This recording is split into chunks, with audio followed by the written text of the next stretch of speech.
in our land. I promise you, if we had just the idea, say 50 years ago, about how drugs would ravage our communities, the first time that we encountered it, we probably would have taken it a little more seriously as a people. The first moment that we started to understand that homosexuality is a sin, and that it started to enter into our families and into our schools and our decision makers, and we would have made sure that, hey, we have to make sure that, wow, this is a spirit that's spreading. It's a spirit. It's a spirit. I'm sorry, I don't want to, like I said, I'm not a politician, and I know that's a big hot topic right now in politics. But I want you to understand that we're not preaching hate. We love all people, but the spirit of homosexuality is what we do not like. The spirit of homosexuality is what enters into your home because of the influence that occurs on the radio and the influence that occurs on your TV. Tell me, how does Lady Gaga get more Twitter hits or followers on Twitter than anybody else in the history of the Twitter or tweeting or whatever? Explain this to me. How do we allow someone like that to become the main influence in how music is done? How do we allow that mindset to be okay with us? Because I promise you, it's people that are probably sitting in pews and churches today that are following her as soon as they hit the parking lot. They're going to church and they're listening to the word and, oh yeah, you know, Pastor, he hit it right on. He hit it right on. And 6 other days of the week, they're following after these individuals that don't stand for what they should stand for. Individuals that will warp the minds of their children. That will get them to think that it's okay with sin. Sin is okay. Sin is okay because it's a character. Sin has been characterized into our media and our music and how we do things. Sin has become a character. A character is something you allow into your house.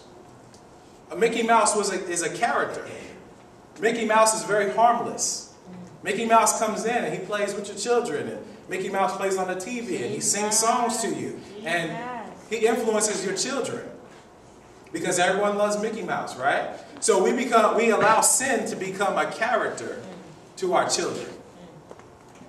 It becomes a fairy tale where something that you can tell your children at night before they go to bed. It becomes something that basically rocks us to sleep. And the next minute that you know, we're way over here. Way over here. How do we end up way over here? Because we allow characters to come into our house. We allow characters to come into our mind. Characters to influence our decisions.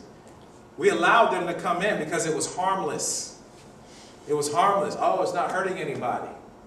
Oh, yeah, come on, let it in. It don't hurt anybody. It don't hurt anybody. It's not hurting anybody, but it's hurting our society. Because like I said, if we knew that Jimmy, our cousin Jimmy, the first minute that he smoked that little thing that you probably didn't know, cocaine, reefer, heroin, if we knew at the moment, Jimmy, you should not be doing it. If we knew that what was in store for Jimmy down the line. If we knew those things would come into our household, it spoke as a small whisper. It was small and quiet at the time. As soon as it came in, no, don't do it. Don't do it. But then we allowed it to come in, and it became this great destructive force in our society. So I want you to understand there are things that exist as a force today, but there's still things that exist as small rivers in our lives that are teaching us the right things. That God I've always said this, God is a gentleman. He will speak to you. He will urge you, do not do this, do not do this. But as you see, the people, the houses of Jacob, They rejected him. They rejected his voice. They're the ones that made the decision to allow this destructive force to come into their houses. And because God said, you know what? I'm not gonna force upon you my will. You either follow me willingly or you don't follow me at all. And you face the path of destruction. God has always been a gentleman in that aspect where he says, you know what? I love you enough to allow you to make a choice. I love you enough to allow you to really understand who you are following and to get to know me and to really have a relationship with me. But if you do not want to, if you reject me, I will have no choice but to allow these things to come and overtake you. That's a wonderful, awesome God. That's an awesome God.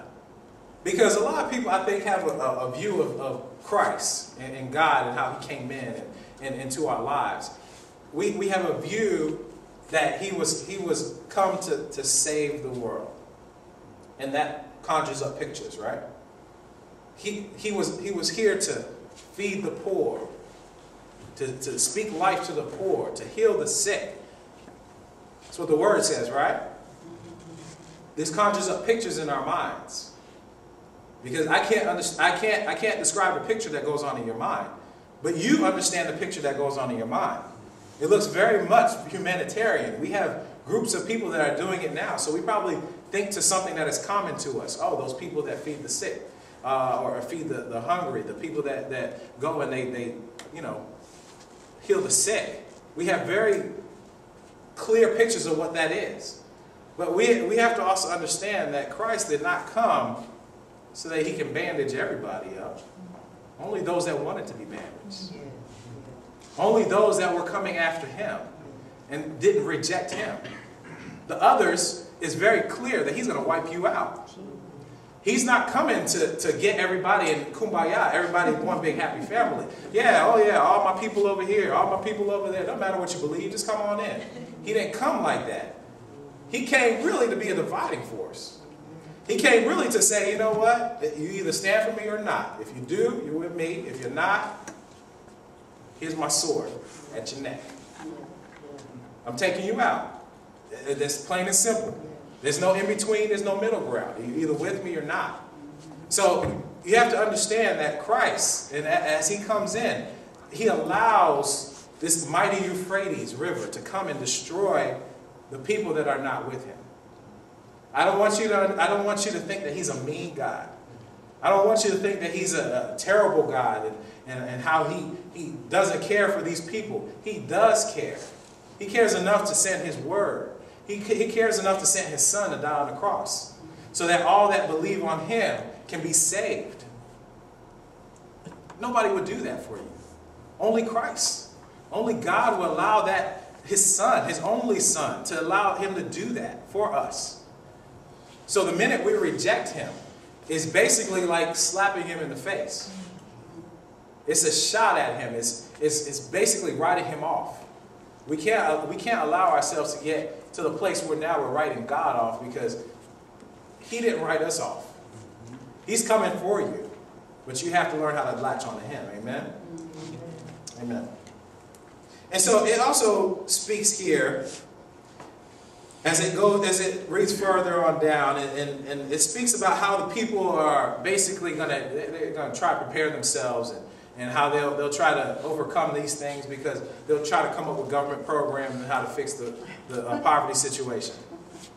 They'll come up with different scenarios and how we can fix this and how to fix that, and they'll have lots of long speeches and forums and all those type of things like that about how to fix it and how to go about, fixing the situation because, oh man, this situation is really bad in our society right now.